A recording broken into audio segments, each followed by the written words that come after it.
ಸಮಾನತೆಯ ಬದುಕು ಹೇಳಿಕೊಟ್ಟಾತ. ಓ ಅಂಬೇಡ್ಕರು ಹೇಳಿದ ನುಡಿ ಮಾತ.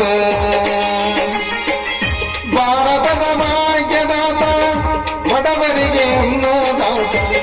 ಭಾರತದ ಭಾಗ್ಯದಾತ ಬಡವರಿಗೆ ಅನ್ನದಾತ.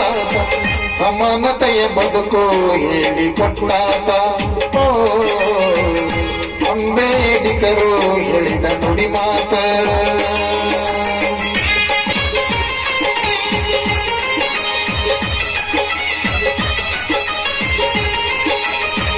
ದಲಿತರಿಗೆ ಆಶಾ ಕಿರಣ, ನೊಂದವರಿಗೆ ಆದೇ ಕಿರಣ. ದಲಿತರಿಗೆ ಆಶಾ ಕಿರಣ, ನೊಂದವರಿಗೆ ಆದೇ ಕರಣ. ಸಂವಿಧಾನ ಶಿಲ್ಪಿಯಾದೆ ದೇಶಕ್ಕೆ ಮುನ್ನುಡಿ ಬರೆದೆ. ಸಂವಿಧಾನ ಶಿಲ್ಪಿಯಾದೆ ದೇಶಕ್ಕೆ ಮುನ್ನುಡಿ ಬರೆದೆ. ಶಿಕ್ಷಣಕ್ಕಾಗಿ